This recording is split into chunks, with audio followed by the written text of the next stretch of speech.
Why do people suddenly want something more the moment they are told they can't have it? Think about that for a second. The human mind is strange like that.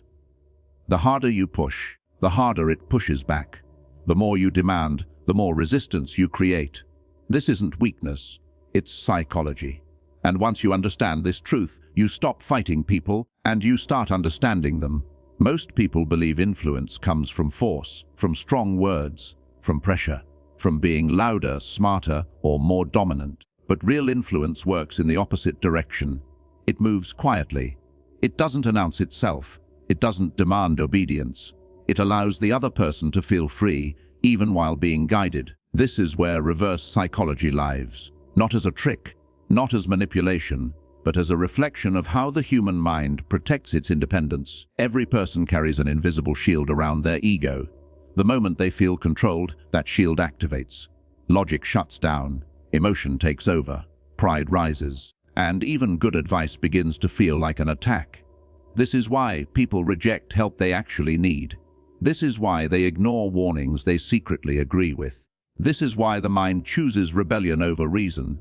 Not because it's right, but because it wants to feel in control. Reverse psychology does not fight this instinct. It respects it. It understands that the desire for freedom is stronger than the desire for guidance. So instead of pushing forward, it steps back. Instead of commanding, it suggests. Instead of forcing a direction, it creates space and lets the other person walk toward the outcome themselves. When someone believes a choice is theirs, they defend it with passion. When they feel it was forced on them, they resist it with equal force. This is not about deceiving others.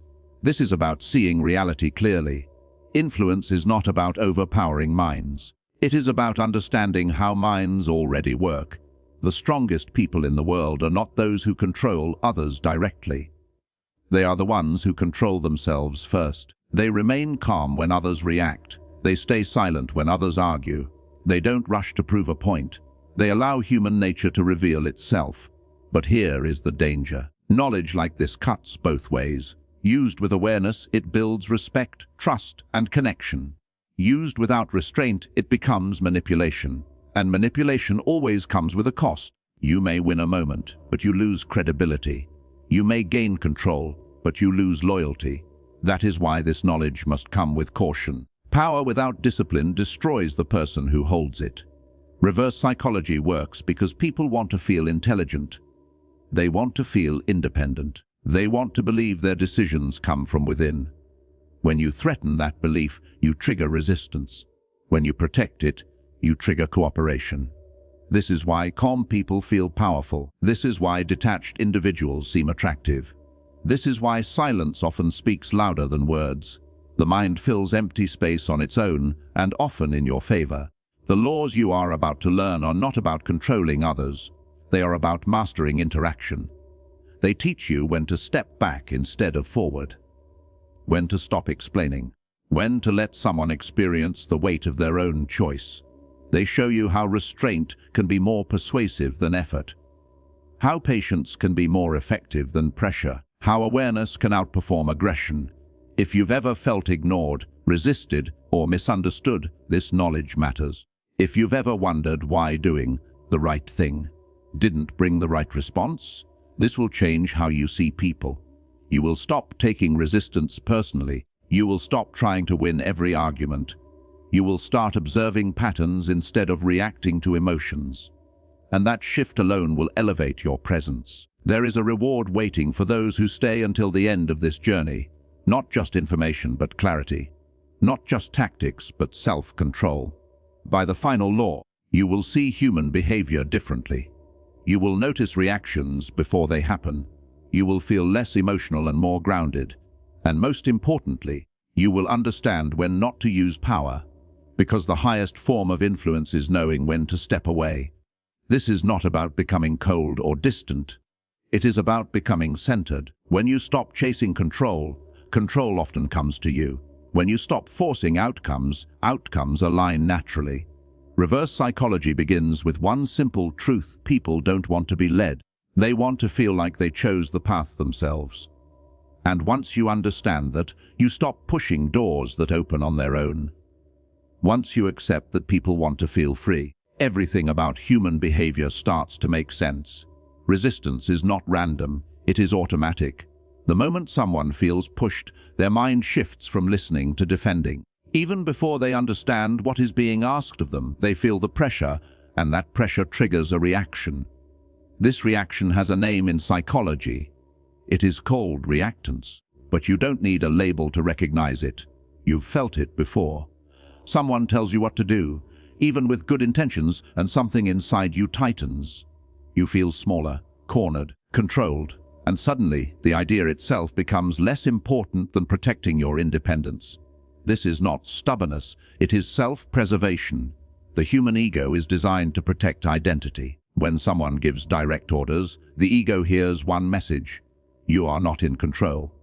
That message feels like a threat, and the mind responds to threats with resistance, not logic. This is why people argue against advice they secretly agree with. This is why they delay action even when they know it would help them. Their behavior is not about the outcome. It is about reclaiming power. Pressure creates opposition because it removes choice. And choice is everything to the human mind.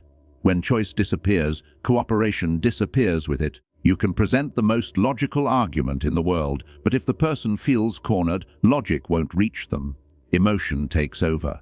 Pride steps in, and suddenly, proving you wrong becomes more important than being right. This is why force fails so often.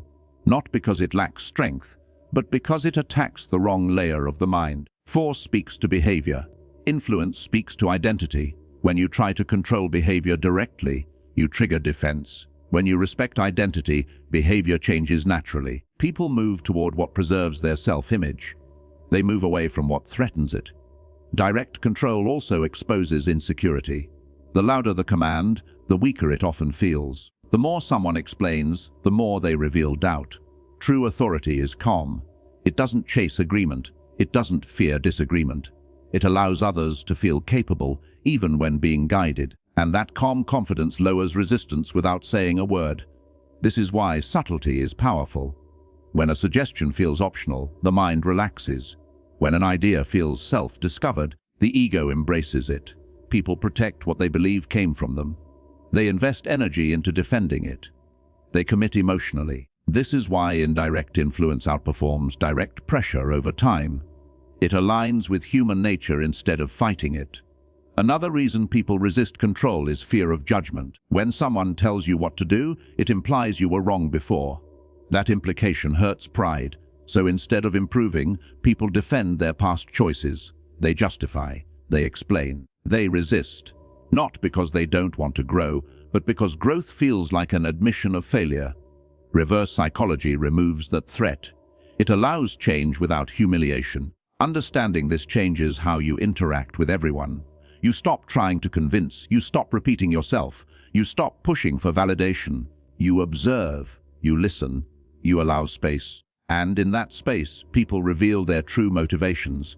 They show you what matters to them. They show you where resistance lives. And once you see that, you no longer need force. This is where self-mastery begins. The ability to remain calm when others push back. The discipline to stay quiet when ego wants to argue. The strength to let someone walk their own path, even when you know where it leads. This restraint is not weakness, it is confidence. It signals that you do not need to control outcomes to trust yourself. When you stop reacting emotionally to resistance, you gain clarity.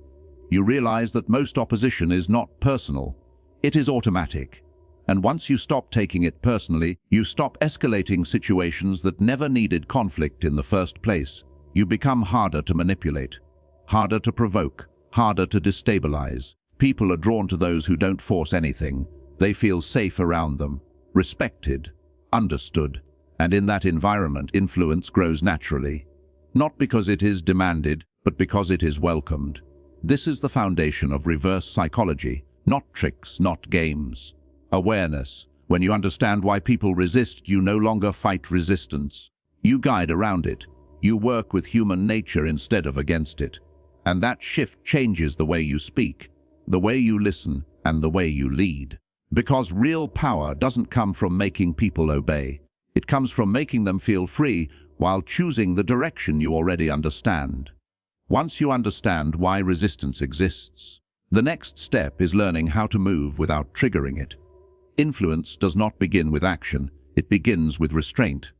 The first laws of reverse psychology are not about doing more. They are about doing less, at the right time, in the right way. The first law is silence. Silence is uncomfortable for most people. They rush to fill it with explanations, apologies, or demands. But silence creates space, and space creates curiosity. When you stop explaining yourself, others begin explaining themselves to you. The mind dislikes uncertainty. When you don't chase clarity, people seek it. Silence shifts the balance of power without confrontation. It signals confidence. It shows you don't need approval to stand firm. The second law is emotional detachment. This does not mean coldness, it means control. When you stay calm while others react, you create contrast. That contrast unsettles them. Emotion feeds emotion. Calm dissolves it. When someone cannot read your emotional state, they become more aware of their own. Detachment removes the reward of resistance. People push harder when they sense reaction.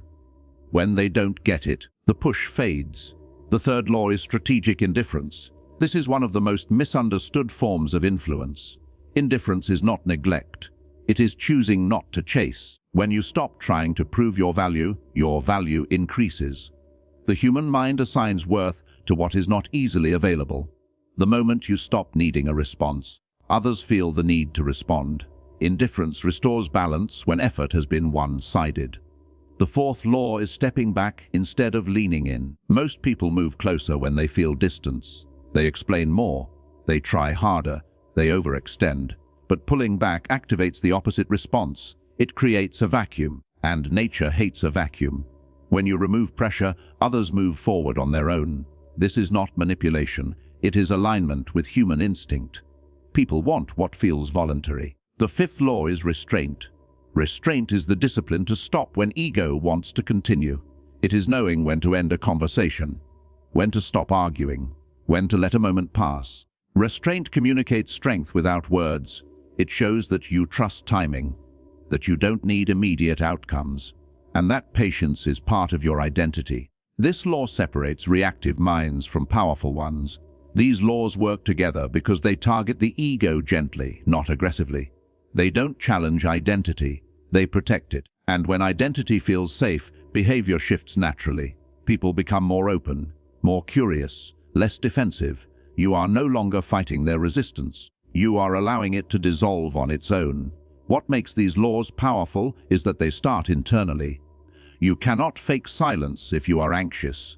You cannot act detached if you are desperate. You cannot show indifference if you are afraid of loss. These laws require self-mastery first, and that is why they elevate you regardless of outcome. Even when influence doesn't happen immediately, your presence becomes stronger. Many people lose power by trying too hard.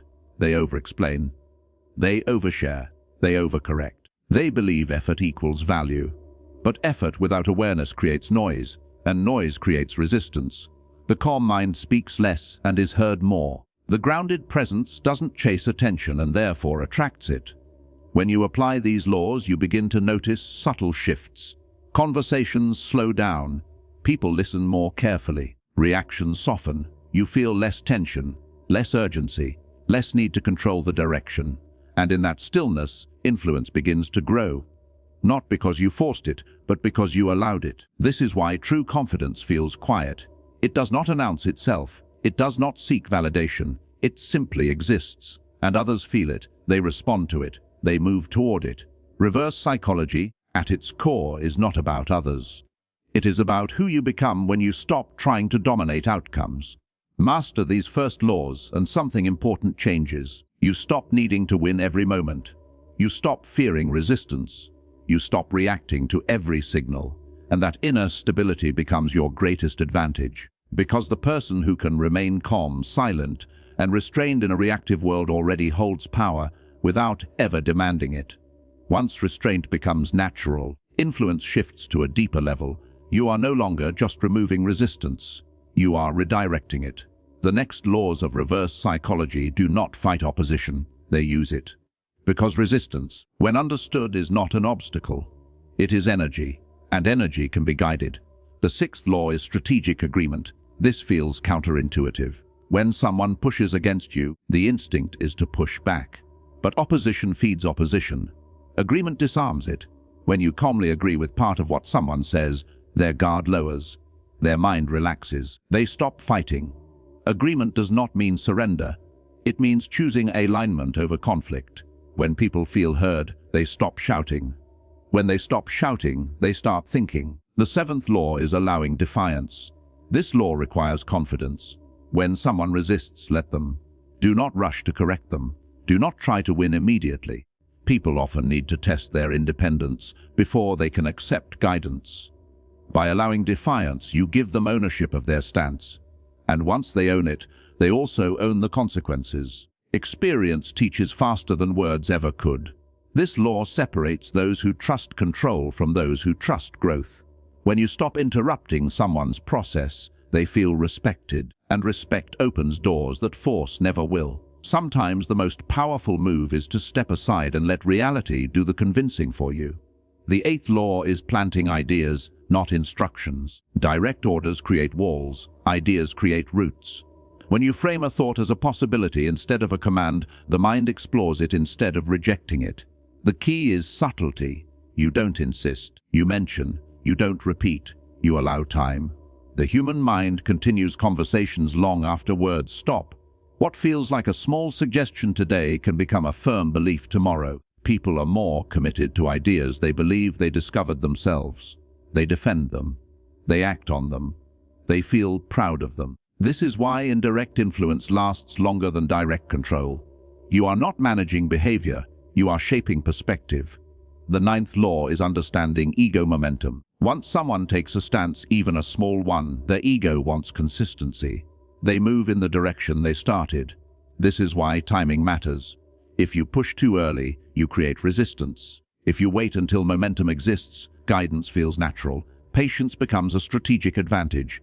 You observe first. You act second. These laws require awareness, not of others, but of yourself. You must notice when ego wants to argue, when pride wants to correct, when fear wants immediate results.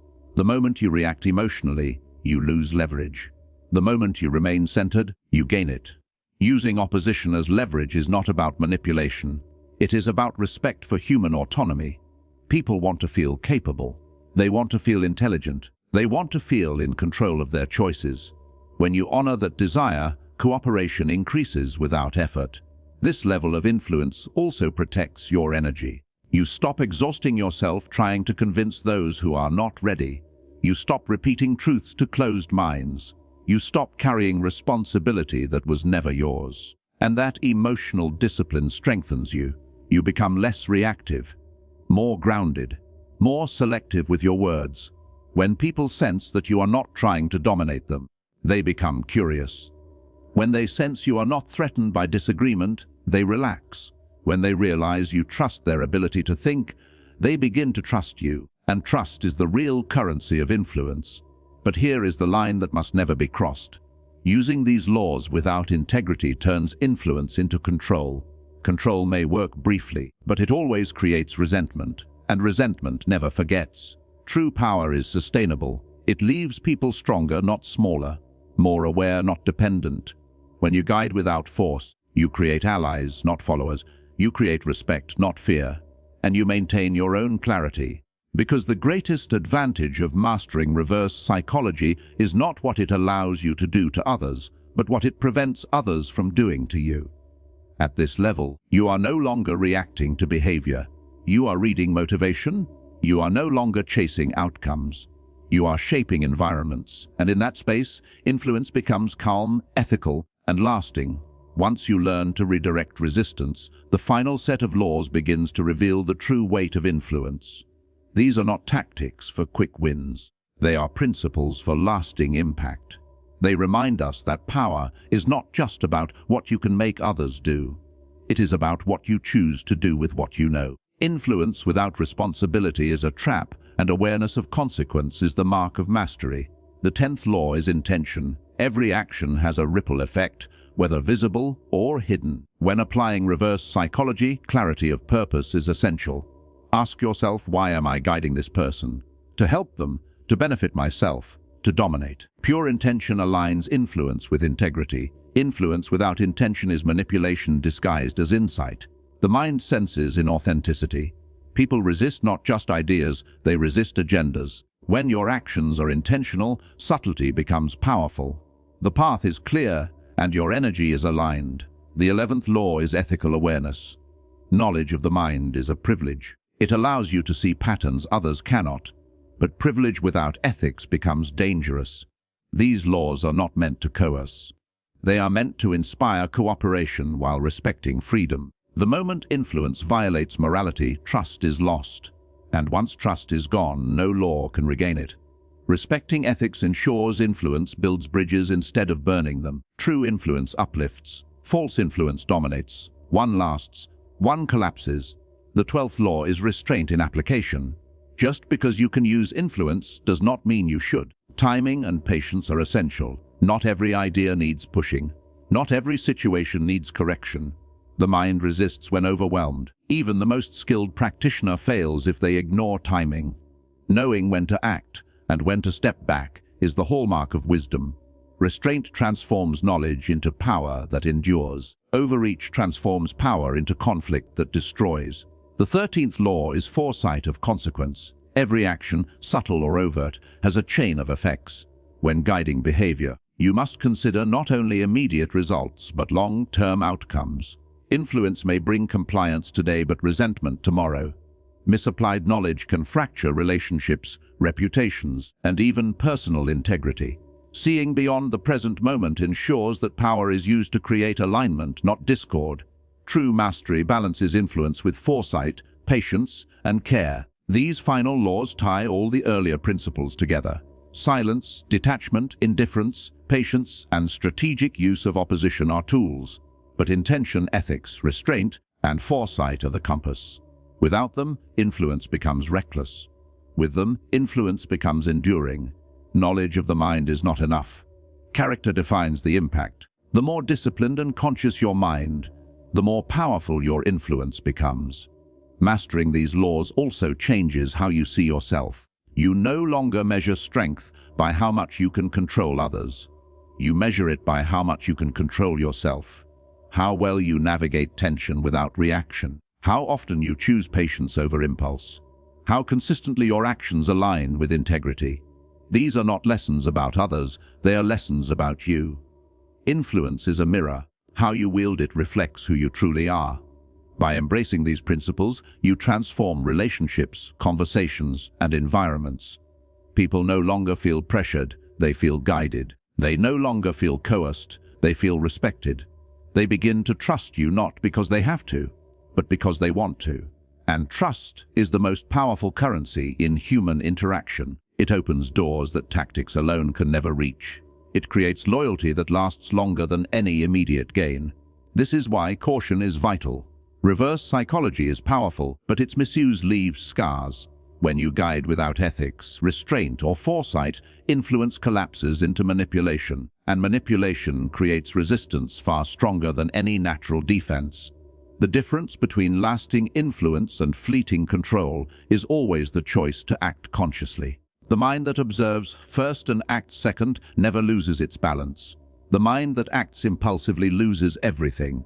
Understanding these laws is not about winning battles. It is about winning trust.